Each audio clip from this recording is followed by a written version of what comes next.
Hey there, it's another beautiful turquoise morning, even in the rain, even though I'm getting a bit wet. I'm still excited about what we got to show you. We are looking back on the year 2023.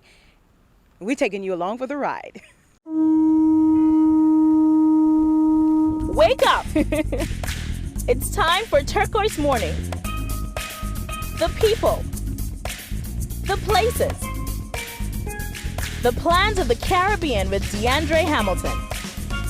It's a celebration from Magnetic Media Studios in the Bahamas and the Turks and Caicos Islands. One Caribbean, Turquoise Morning. Beautiful. Happy 2024, Happy New Year, all the very best in this brand new one. And we are looking at some of our favorite moments from last year. That will include Kamala Harris, the Vice President of the United States, half Jamaican, and so this Caribbean woman was right in good company. Everyone was excited to be in her presence because she had a lot of big news, and definitely our cameras were rolling. Just recently, Vice President of the United States, Kamala Harris, said the U.S. is committed to strengthening partnerships with Caribbean nations and made a proposal to Caribbean leaders to hold annual meetings to demonstrate this commitment. Speaking at a virtual meeting with leaders representing 15 Caribbean countries, Harris outlined 3 issues that they, the Caribbean leaders, and the U.S. must focus upon.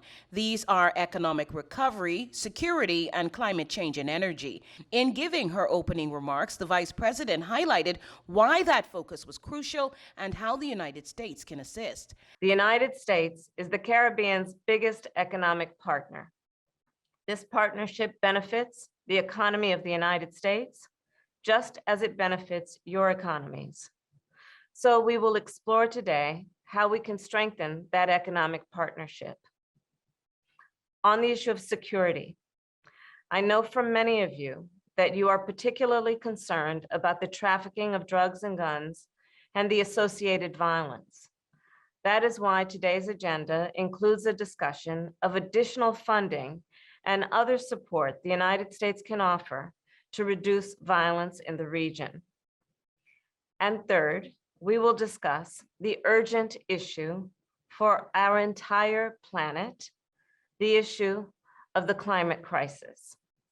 In particular, we will discuss ways to strengthen your climate resilience and to accelerate the transition to a clean energy economy. Harris also mentioned that the leaders' input on the issues would help to guide the U.S. effort in the months and days ahead. Some of the Caribbean nations represented at the virtual meeting were the Bahamas, Barbados, Belize, Dominica, Dominican Republic, Haiti, Guyana, Jamaica, St. Kitts and Nevis, St. Vincent and the Grenadines, Suriname, and Trinidad and Tobago.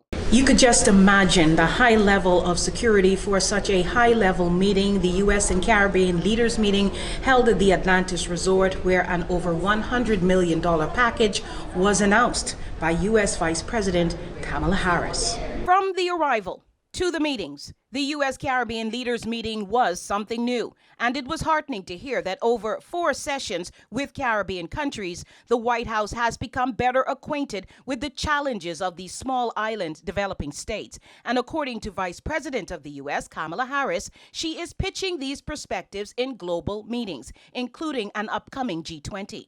My conversations with the leaders at this table helped inform our administration's approach.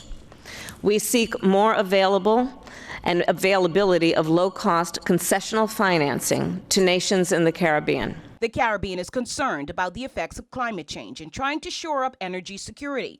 Vice President Harris listed a number of projects already underway, adding that the U.S. is even steering investors into the region. Since we last met, we have also worked to bring investors to the Caribbean, to identify new opportunities for clean energy infrastructure, including through trade missions.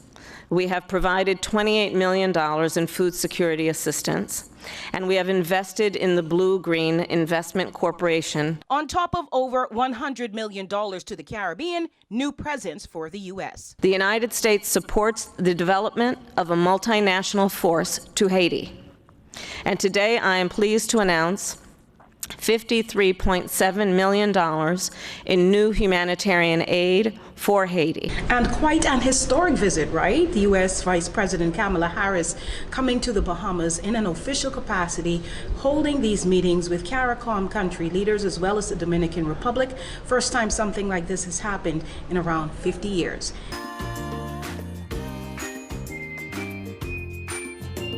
This meeting happened in Nassau, one of the busiest years, I would say, for CARICOM country leaders. Turquoise morning, it's beautiful.